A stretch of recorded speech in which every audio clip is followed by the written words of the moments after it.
Alrighty guys, and welcome back to another LEGO set review from BrickByBrick. And today we have the LEGO Ninjago Ninja DBX set, and it's decently large. I mean, it's the largest set from the first 2015 wave, the Tournament of Elements wave. And I mean, it usually retails for $80, but I got it off eBay for $65, so you know, pretty good deal. It's definitely worth $65, probably even worth $80. But it is the Ninja DBX, and 756 pieces, set number 70750. I'll just throw the box back there so you can see how big that box really is. You know, and it's pretty cool. It's a good set. Minifigures are pretty good. But then again, this is the first Tournament of Elements set I've gotten, so I don't know how it compares to the other ones. But personally, I can't wait to get the Dojo Showdown set, because I want Griffin Turner and Karloff as minifigures. But without further ado, let's get started with the review. So first off, we'll take a look at the 3 bad guys in the set, and their little build there. Then we'll take a look at the opposite side of the spectrum. So first off, we have Pythor, the white version of Pythor, after he escaped the Devourer. This is what he looked like. And see, he was a main villain in Season 3 as well, in Rebooted. He was the Mysterious Stranger. But then in Season 4, we didn't really see him much until like episode 43. You didn't see him at all. And even in episode 43, he was small because he ate the shrinking pill to get past, well, to protect the Overlord. So I'm not quite certain that he belongs in this set, but it is nice to get this figure in particular. You can see his torso print is pretty cool, and his tail print, I really like the tail. The tail looks very good. The back printing on the torso is okay. I don't know why he has that red stuff on him, the red belts and stuff, but you know, whatever. And on the top of his head, he's got some really nice purple print. I do like how that looks on the white body, and I do like his red eyes. I do wish that he had a different head mold, so that his mouth wasn't always open like that, but I mean, I guess it's pretty cool. And he does come with one of these swords in tan, which I actually think that's a good color for these swords. Second figure will be Choprai, and his weapon is a little scythe build, and it's kind of cool, I guess. It's a bit big, but I mean, I guess that's alright. But Choprai himself, the one thing I don't really like about the set is Choprai and Kapow shouldn't exist at the same time, because as soon as all the Anachondri followers, Chen's cult following, are turned into Anachondri. All of them are Anachondri, including Garmadon and Skylar, so they shouldn't really be like this, but it is nice to get to actually get some of the Anachondri figures, because we only get Choprai and Kapowrai. But, you know, regardless of that, they are both pretty good figures. So Choprai has a new head mold that he shares with Kapowrai, and Choprai is not exclusive to this set, Pythor is. The minifigures exclusive to this set are Pythor and Garmadon. Neo is originally exclusive, but she will be in the next wave of sets as well, the same version. So, you know.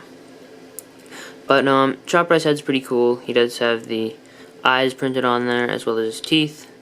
I do really like his shoulder armor piece, and it seems to be molded in 2 colors of plastic. That's what I would guess.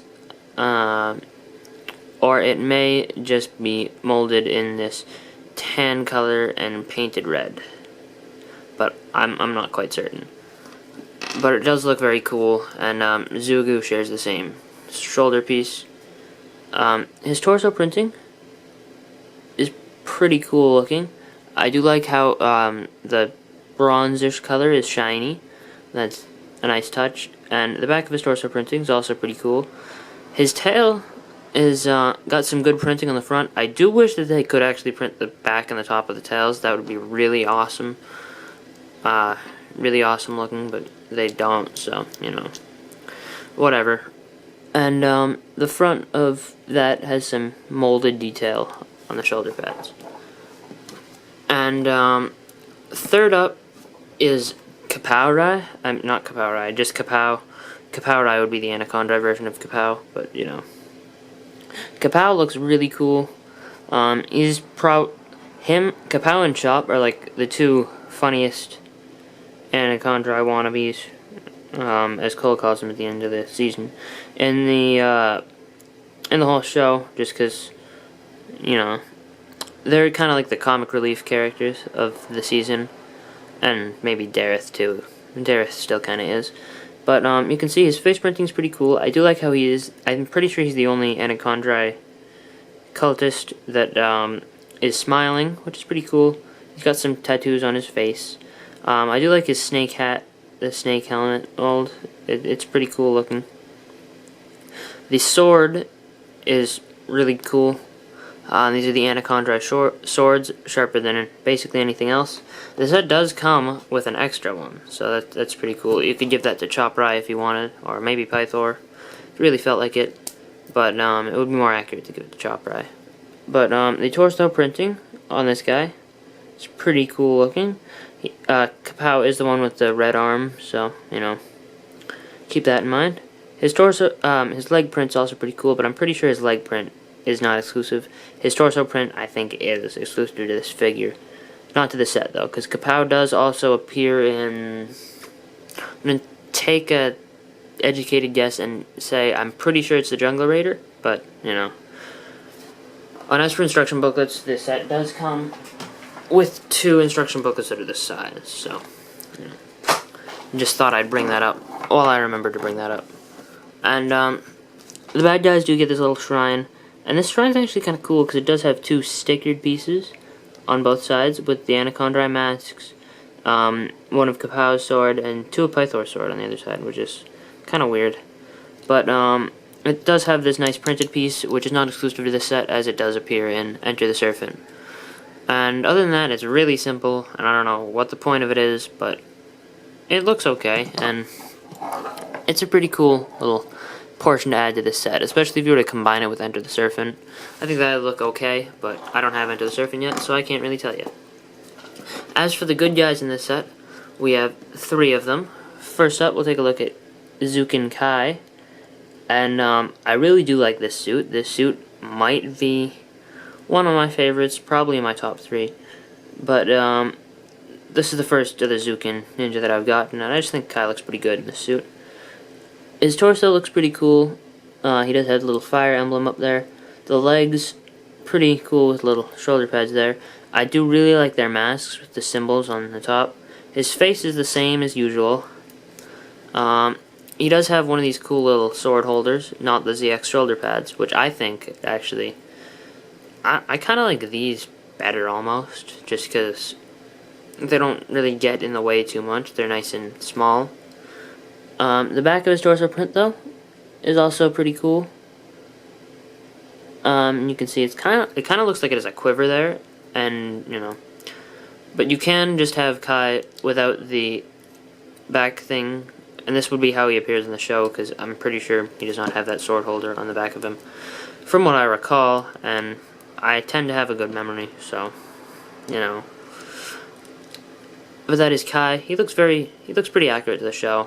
Except the swords, but you know, the swords are okay. I think they're actually a nice touch.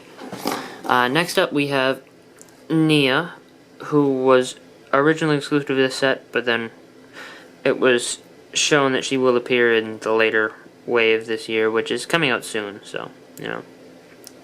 You don't have to get this set to get Nia, but I think it is a very good figure.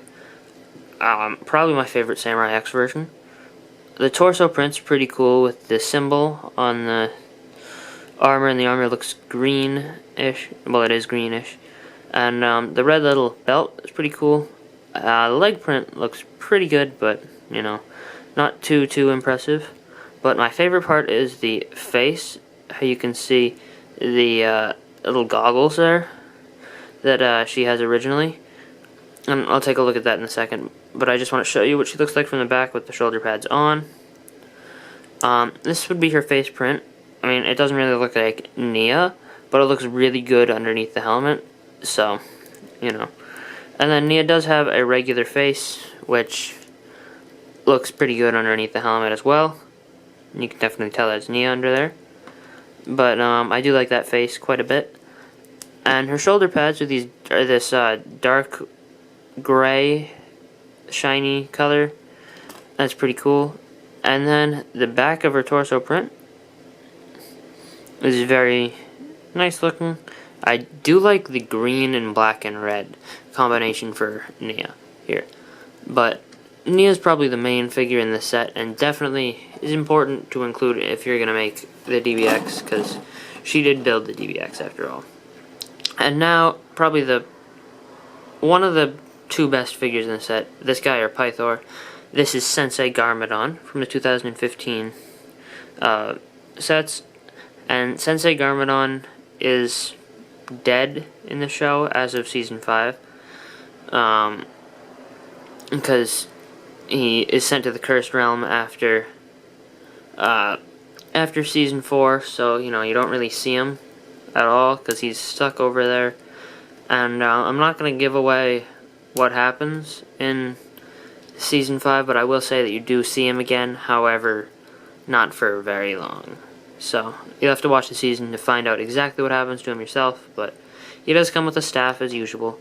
And, I mean, this is going to be the last version we get of Garmadon, as far as I know.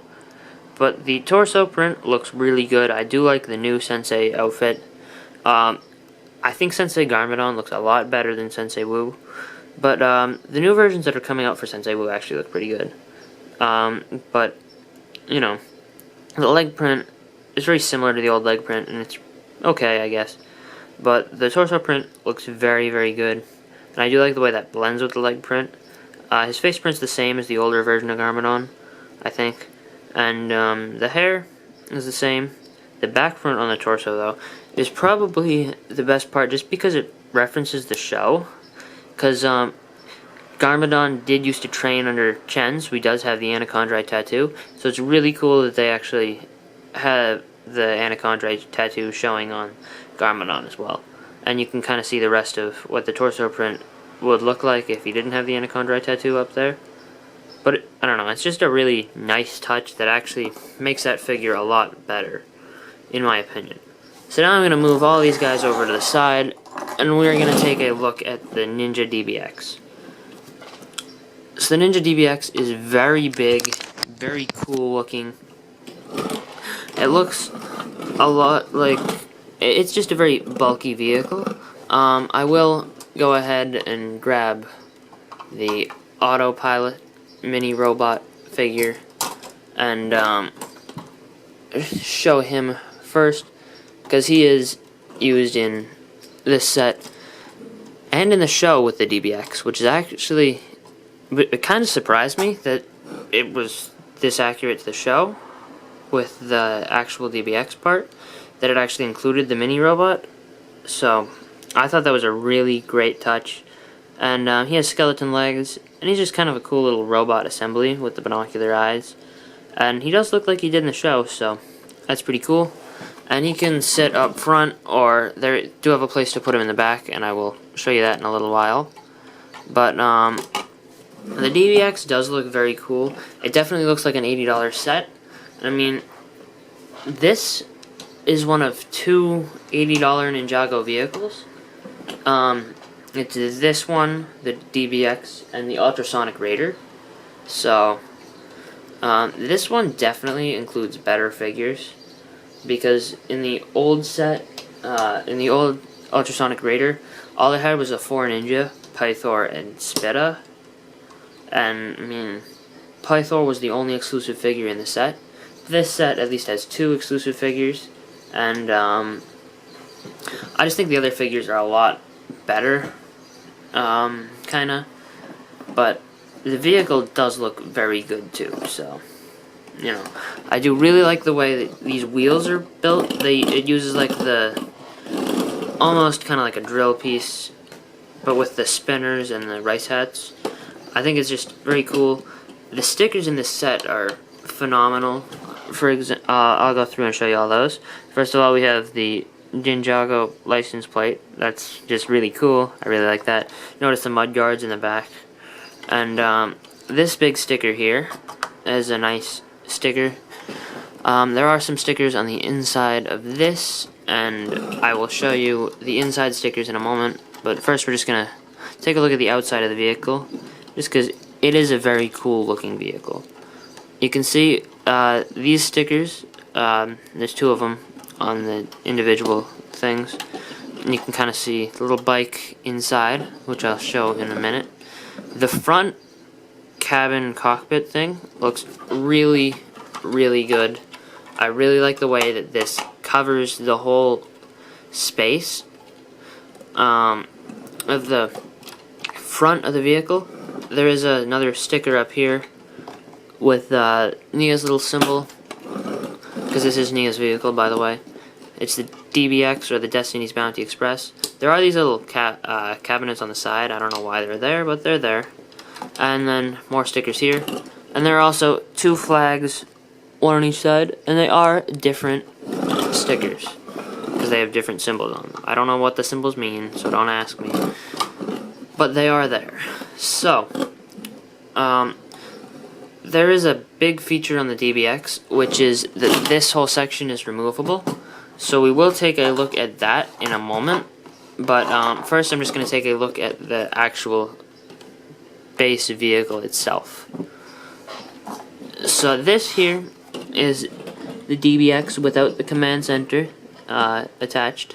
The front definitely looks very cool, very menacing. I like the golden blades and the little sigh up there even. These golden blades too are pretty cool. If we take a look inside the cockpit area, you can see this is the back of the back seat. But there's also some random things here, which we'll take a look at what those do in a second, and we'll take a look at that sticker when I show you what those do. There are 2 of these printed tiles here. Well, printed, yeah, whatever they are. 1 right there too, so, you know. And you can see 2 figures, that's why they're we can put Neo on the back for now. Actually, in the show, the 2 figures that I would put here based on the show would be Dareth and Autopilot on the bottom, because there is a really cool chase scene with Dareth, and the Autopilot comes up and, you know, all that jazz. But when the command center is detached, it doesn't work when the command center is attached on here. You can actually pull this out, and you have a spring-loaded missile shooter. And notice it does use the back of the back seat. And there's a cool sticker up there. So there's that. And those spring-loaded missile shooters, if you haven't seen them before, they work pretty well. And also notice there are these little assemblies on the bottom, but, you know, not too impressive. And that's basically all there is for this part of the vehicle. Notice these clips, well, these bars are here for the rest of the command center to attach onto. But when you detach the command center, you have this nice little building here, and it will fold out quite nicely. First you pull up the little thing there, and then you open this up, and this thing you can, I can break, I guess, but this thing, if you give me a second, you can attach down on the bottom if you're not going to fold it out. It is tough to fold it out, you will break it probably, but you can attach it down on the bottom if you're just going to play with it as it is. But there are some cool stickers here, which we'll take a look at. First off, these are all like computer screens. First off, you can see the electromech. Second one shows the little shrine and has some more controls there. And the third one just shows a picture of a katana and some more information. But you can see there are also some tools. There's a wrench and a hammer here, and 2 swords over there. And that's the little command center. This little stud here, if you're gonna put the if you're gonna fold it all up and the autopilot's not driving, you can take this and close it up, and then put the autopilot on that stud, and it'll look like he's doing some work back here, and it looks pretty cool, but the stud will stick to the back of the autopilot, so you might want to watch out for that if you don't want the stud attached to him. But you know, but you get the idea. But he'll end up working at that little desk, and then you fold it in, and it looks pretty cool. Other than that, you do have these that will open up when you have the command center. And there are two detachable vehicles, as you can see. The first one's pretty obvious, and that would be Kai's little motorcycle. There's a sticker on the front with Kai's symbol, and we'll put Kai on the motorcycle and show you what that looks like. And there's Kai on his motorcycle, kinda. And it is a pretty cool little motorcycle. It just uses a regular city motorcycle assembly with these two swords attached as well. And it's a decent motorcycle. And then the other thing is this little hovercraft thing for Nia, or Samurai X. And this has two stud shooters on it. So you push down on the trigger and the stud comes out. I don't want to shoot it because I will lose the stud, probably. But it has these two little wings, and you have to have the wings folded up when you fold this down, because otherwise it will not work properly. But, and these sai here are also there to keep these from folding in too much.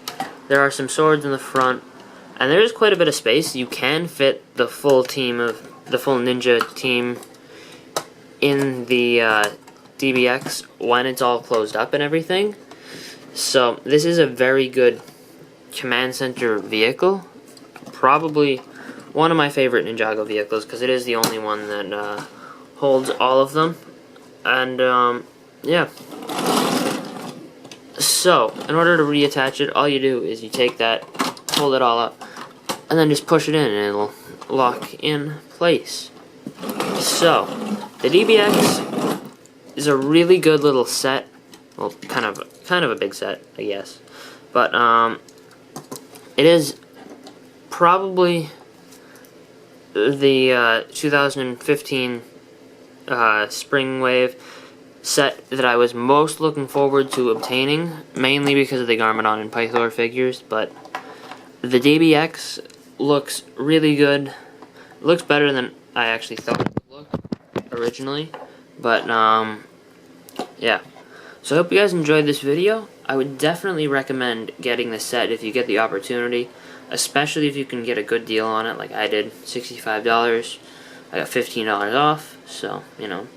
But I hope you guys enjoyed this video. If you did, please leave a like or rate, comment, and subscribe. And I know this was a long review, but that's because this is quite a packed set.